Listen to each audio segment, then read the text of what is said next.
Hello बच्चों, तो देखिए आज हम अपना नया चैप्टर स्टार्ट करेंगे। ठीक है ना, कि पी ब्लॉक एलिमेंट, जो चैप्टर नंबर 7 है। ठीक है ना, P block element, P block तत्व क्या होते हैं उनके बारे में आज हम पढ़ेंगे। ठीक है ना, तो देखिए बेसिक कॉन्सेप्ट है। एक नंबर में पूछ लिया था कि पी ब्लॉक के तत्वों से आप क्या समझते हैं।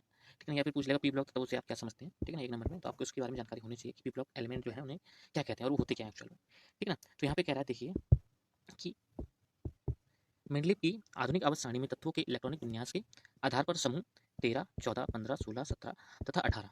ठीक है ना, ये जो तत्व हैं, ठीक है ना, इनके जो समूह में उपस्थित सभी तत्व जो हैं, ठीक है ना, उनको क्या क्या बोलते हैं, हम पी ब्लॉक एलिमेंट बोलते हैं। मतलब क्या हुआ कि यहाँ पे देखिए आप, ये 13वां, 14वां, 15वां, 16वां, 17वां और ये 18वां। ठीक है ना, ये क्या है, ये इस तरीके से जो लाइनिंग में है ऊपर खड़े हुए तत्व एक क्रम वाइज, ठीक है ना, इनको हम समूह बोलते हैं। ठीक है ना, और ये जो लाइन है सीधी सीधी लाइन, ये ठीक है ना, इनको हम आवर्त बोलते हैं, पीरियड्स। ठीक है ना, ठीक। तो समूह में जो भी तत्व उपस्थित हैं, ठीक है, जैसे ये बी फॉर बोरॉन। ठीक है, इसकी बोरॉन की श्रेणी में कौन है, बोरॉन है, एल्युमिनियम है, गैलियम है। ठीक है ना, तो ये सब क्या है, समूह के तत्व है।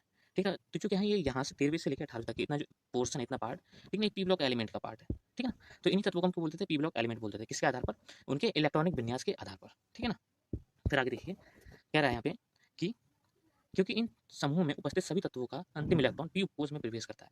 मतलब क्या हुआ कि जो बोरॉन हुआ, कार्बन हुआ, नाइट्रोजन हुआ, ऑक्सीजन हुआ, फ्लोरीन हुआ या फिर नियॉन हुआ, ठीक है ना, ये सारे एलिमेंट्स हैं। यदि हम इनको इलेक्ट्रॉनिक कन्फिग्रेशन करें, इलेक्ट्रॉनिक विन्यास देखें, ठीक है ना, तो जो अंतिम इलेक्ट्रॉन होगा, लास्ट इलेक्ट्रॉन, ठीक है ना, वो कहाँ जाएगा, पी उपकोष, पी सेल में। ठीक है, तो इस कारण से हम इनको क्या बोलते हैं, पी ऑर्बिटल्स के, या फिर हम बोल सकते हैं पी एलिमेंट्स बोल देते हैं, पी ब्लॉक एलिमेंट। ठीक है ना, अब देखिए कह रहा है यहाँ पे, क्योंकि इन समूह में क्योंकि इन समूहों में उपस्थित सभी तत्वों का अंतिम इलेक्ट्रॉन पी कोष में प्रवेश करता है, जिसका सामान्य इलेक्ट्रॉनिक विन्यास NH2 NP1-6 होता है। ठीक है ना, एन मतलब क्या हुआ, उसका न्यूक्लियर के पास वाला सेल। ठीक है ना, कि कौन से पीरियड से है। ठीक है ना, एस उसके नाभिक के पास में कितने इलेक्ट्रॉन भरे जा रहे हैं, 2। ठीक है ना, और यहाँ पे एन मतलब किस पार्ट से ब्लॉक करता है, पी मतलब उसके कोष में। ठीक है ना, कि 1 से 6 इलेक्ट्रॉन भर जाएंगे इसमें, पी में। ठीक है ना, तो जो भी पी है उसमें यहाँ पे प्रवेश करेंगे इलेक्ट्रॉन। ठीक है ना, तो उसी को हम बोल देंगे क्या, पी ब्लॉक एलिमेंट। ठीक है ना, यदि पी में आ रहे हैं तब, यदि पी में नहीं आते तो पी ब्लॉक का एलिमेंट नहीं कहलाएगा। ठीक है ना, फिर यहाँ पे देखिए कह रहा है यहाँ पे कि इन तत्वों को सामान्य तत्व या प्रतिनिधि तत्व भी कहा जाता है। ठीक है ना, ये जो तत्व है यहाँ से इतने, ठीक है ना, इन तत्वों को हम क्या बोल देते हैं,